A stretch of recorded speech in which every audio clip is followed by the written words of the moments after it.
Hi, we're here for the last lesson in the treatment module. And this lesson addresses what to do if you are doing all the things we've talked about and the child is not progressing. And by not progressing, we mean their minuses are not changing to plus minuses and pluses on your daily data sheets. And of course, you know this because you are taking data several times in every session and summarizing the data. We've already talked about how to do that. So what happens if you are in a therapy situation and you look at several weeks of data and say, oh no, it's not working. What do we do now? Don't worry. We have a number of steps to walk you through this situation. We're going to be talking about using the decision tree. This is a response to intervention strategy, and it is on page 131 of your manual. So you can follow this along. It's very well described in that chapter. We start by asking ourselves this question: does the skill I'm trying to teach provide an intrinsic reinforcer? Is there something about this activity or doing this action that the child can enjoy? If the answer is yes, then we're going to begin with naturalistic teaching, the kind of teaching we've been talking about so far all the way through these lessons. You're going to embed that skill in various joint activity routines that the child initiates or chooses. The child's own goals in the materials or the activities becomes the main reinforcer, as does your playful interaction. And you're going to continue using those techniques in those activities while you take data on the behavior you're trying to teach. Is there measurable progress after 3 days or 3 sessions in terms of seeing those minuses turn into plus minuses and pluses? If there is, you are on the right track and you're going to continue that teaching approach. We expect to see changes pretty quickly on every objective that you're teaching because you're teaching at such a small step. What happens if the answer is no? There is not measurable progress after 3 sessions or 3 to 5 days. Well, then we're up on this right-hand side of the chart. And we're also here if the skill that we're talking about does not provide any intrinsic reinforcement. Skills like dressing skills or hand washing, things that don't by themselves have a pleasurable component. What do we do to try to increase children's learning rates if they are not progressing after 3 days? And what do we try to do to motivate children if there is no intrinsic reinforcer for the activity? There are 3 different variables we're going to focus on, and we're going to manipulate them independently while trying to keep the teaching procedures as natural as possible.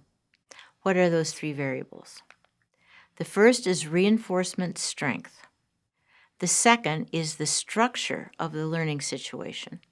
And the third is the use of visual supports. Let's start with reinforcement. This is where you would start as you start problem solving around increasing children's learning rates.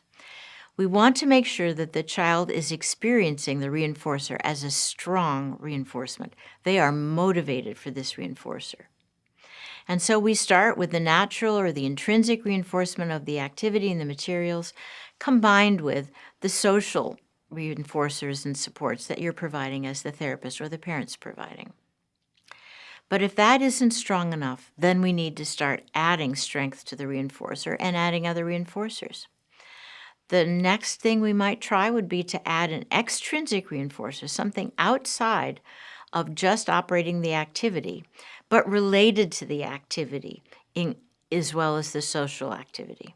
Step 2 adds some reinforcer strength when we need it, when step 1 doesn't seem motivating enough. And in step 2, we're adding an extrinsic reinforcer, something outside the activity and the social praise alone. We start by trying to find something that's related to the activity. For instance, if you're doing a music activity, rhythm band, for an imitation task, you might end by turning on a tape of the child's favorite music. It's still related to the task, it's music, but it serves as a reinforcer. If that doesn't get you enough reinforcer strength, then we move to the use of toys that the child really prefers, and we use those to follow the child's performance. A toy still gives you something to do and something to teach with. You can be a play partner inside a child's favorite toy. If the child's not motivated by either social praise or by toys and play, then we start to need to bring in whatever those special things are that this child enjoys and finds reinforcing. They may be electronic toys, which, as you know, we tend not to use in our normal teaching procedures. They may be food or drink if those are the only things that motivate a child. We've got to get a strong reinforcer to follow the behavior we're trying to teach in order for the child to build this skill into their repertoire. But maybe the problem isn't reinforcer strength. The child may be highly motivated to do this activity, but they're still not learning it. In that case, we are going to move towards manipulating the structure of the activity. As you know, we start with just embedding learning inside naturalistic, child-preferred play activities or interactive activities with an adult. And we rely on the child's desire to repeat alone to get the repetitions in. The first manipulation we would make in this structure aspect of play is to count the opportunities and to make sure that child is having 5 to 10 opportunities to practice inside every hour. If it's a very high-frequency behavior in a typical child's development, then we want even more practices. So now we need to start counting learning opportunities, interspersed with other kinds of behaviors. The third manipulation involves reducing the variance in the child's experience of practicing this particular behavior. We can reduce the variability of the child's experience in several ways. We can have the child seated rather than in different locations in the room. We can use the same toy again and again and again until it's learned in one toy before we start mixing materials. We can use it inside a single kind of a activity with that toy rather than varied use of the toy. And again, if we're doing these, we want to continue to make sure they're getting ample opportunities to practice. The final level of manipulation would be not interspersing that behavior with others, but instead having the child practice that desired behavior many times in a row. Now we're talking about mass trial learning of 5 to 10 opportunities without varying the materials when the child is seated and quite focused before you move on to another activity. Most of the time, varying reinforcer strength and structure in the teaching situation will result in more rapid learning. But occasionally it doesn't. And then we bring in the third level of manipulation. We add visual supports. Now, there's no hierarchy to these.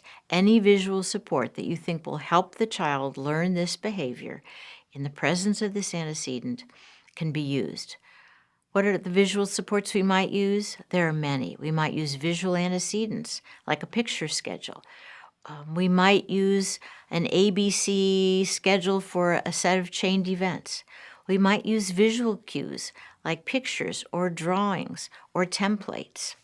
We might use sorting boxes. We've already talked about the use of a timer. We might use PECS, the picture exchange system, or signs from American Sign Language. Any visual support that you think will help the child can be used. Across all of these, if you've chosen the skill correctly, you should see some progress. If not, I would put that objective aside for now. We do not want the child continuing to experience failure. If you do see some progress with a variation, you're going to maintain the variation on that teaching skill all the way through all the teaching steps. You are not going to take away the supports that you needed until the child has mastered that behavior. However, you are not going to add these supports to other objectives that are going well.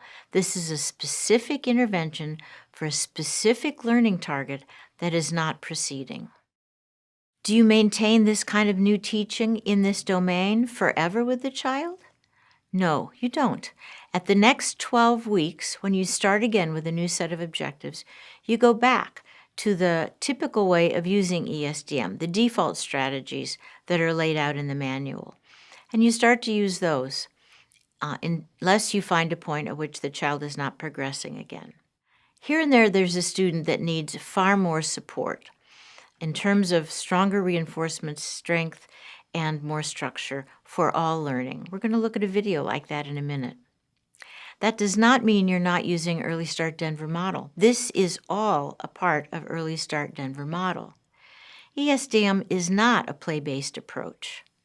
It's a graded approach that allows you to apply the empirically supported teaching strategies you need to help a young child progress in the target areas you've identified through the assessment. We start with the default strategy of naturalistic, developmental, and behavioral teaching, but we vary it as needed to make sure children progress. This really is a comprehensive treatment that allows you to use the full range of empirically based supports and teaching strategies. Now, we're often asked, do I use these same variants when the child's not progressing on their expressive language objectives, especially their speech objectives?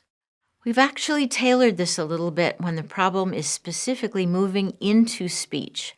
And the decision tree for speech difficulties is on page 180. Turn to that now and let's walk through it. So now we're talking about how to proceed with expressive communication when the child is not making progress into speech. We always begin by building up the child's use of voice and gesture to deliver an intentional communication, to send a message to a partner that they want something, don't want something, enjoy something, don't enjoy something, or want to comment on something. We are hoping to see a child produce 5 to 20 spoken word approximations within 3 to 6 months of their treatment. That's 1 to 2 quarters. And we're going to use the typical ESDM strategies to move from voice to speech for the first 6 months for a young child. So we're going to stay in the normal teaching procedure for 3 to 6 months, counting the number of vocal expressions and word approximations the child's making every couple of weeks. For a child who has learned a number of gestural imitations, like motions to songs, happy and you know it, eensy weensy spider, like that, we're going to follow the box on the right. We're going to do 2 main manipulations. We're going to introduce a few signs to the child's repertoire using adapted ASL signs, like baby signs. We're going to choose signs that are easily within the child's repertoire, and we're going to associate them with things that the child requests frequently. Typical first signs are more, cookie, drink, or whatever favorite toys the child has. You're going to adapt those signs to make them easy for the child to do. And you're going to teach them by using the child's nonverbal requesting mode to model and say the word and the sign, and then to prompt the child to make the sign while you say the word, handing the object over immediately. You're going to find many, many opportunities to practice with the child so that you can quickly fade your prompts and build in that spontaneous gesture. Don't be too perfectionistic about how perfectly that sign is made. Babies who use signs start with very immature productions. We'll use shaping techniques to clean it up later. We want independence as quickly as possible. If the child is holding out their hands for you to manipulate them, you know you've been using too much physical prompting. Move back to their elbows, back to their shoulders, and pull those prompts away. The second manipulation we're going to use is to have our speech therapist start using the prompt approach to therapy with the child. We have had very good success using prompt therapy for children who are having difficulty becoming verbal. And I believe that it is our use of prompt plus signs or other strategies that have resulted in the vast majority of the children that we serve being verbal before the age of 4. So you're going to use signs. The speech therapist is going to bring in prompt. It's a speech therapy technique. And you will continue to require and build the child's attempted vocalizations to build speech productions. If there is no speech progress within 12 weeks with this approach, then you're going to add PECS, the Picture Exchange Communication System, and move into PECS. We just covered the steps for a child who has developed some gestural communication. Now let's talk about the child who has not developed much gestural communication in this 3 to 6 months. If we have a child who is not imitating very many motions at all in songs, then we're going to continue to work on motor imitation, and we're going to introduce PECS, the Picture Exchange Communication System, as it's described in the manual. We are also going to begin prompt therapy delivered by a speech therapist to try to build the child's oral motor, speech motor, vocal control and help them progress to speech. We're going to continue to support that child's intentional use of their voice. We're going to continue to reward vocalizations whenever they occur. And that's the package for children who do not have much gestural imitation. With these techniques, we have found that 90% or more of our children proceed into speech by the time they're 4. You may not have heard of prompt therapy. It's well known among speech therapists, and there are trainings widely available both in the U.S. and in other systems. The prompt techniques were developed first in Canada by a speech therapist named Deborah Hayden. It's widely taught throughout the U.S., Canada, and other areas. You'll find it on the web, and we found it extremely helpful. I think it's largely as a result of this whole package that 90% or more of the children we've treated in our studies go on to speech, useful, spontaneous, communicative phrase speech by the age of 4. You're now going to watch a young child who's had many of these variants put in place in her program. I want you to have the decision tree in front of you as you watch this piece of teaching. And I want you to try to identify every variant that you see that's in place. I want you to look carefully at how the therapist is using these variants.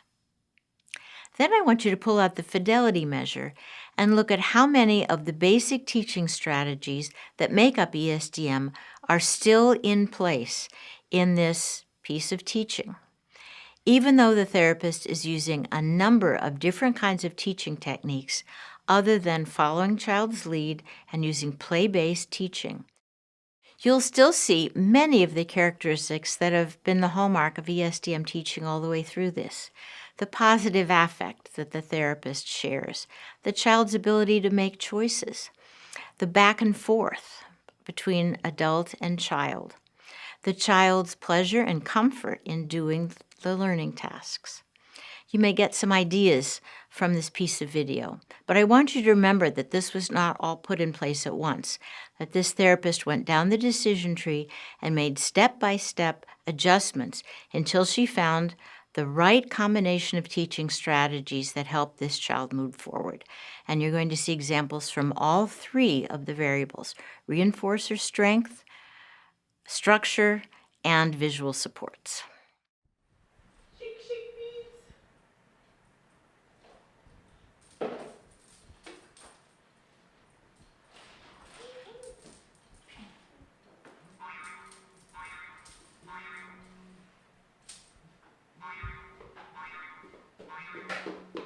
All right, it's table time, Charlotte. Oh, baby. You got the little baby. Little baby. Baby, sit. Baby, sit. Sit. Here's a cup and spoon. Oh, stir, stir, stir, stir, stir. Yeah, Charlotte, look. You stir. Spoon. Baby, drink.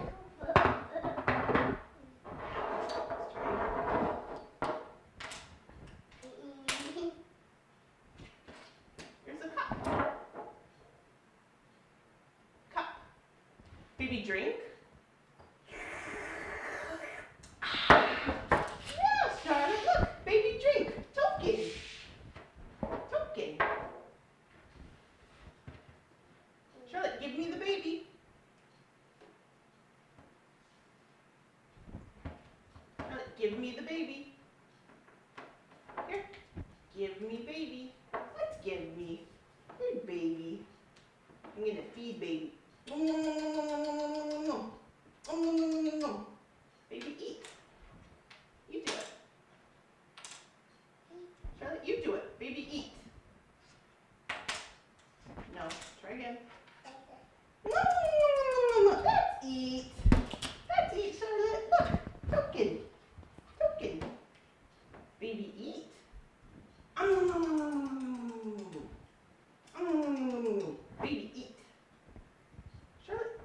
baby. Kiss the baby. Mwah! That's kiss, Charlotte. Look, you got it. You kissed the baby. All full, Charlotte. Take a break. Take a break.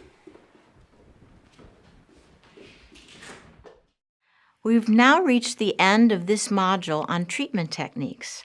We've been through all of the aspects that make ESDM what it is. In the next two modules, we're going to talk about how to use the ESDM approach when we're working with parents and how to use it in group settings. See you back soon.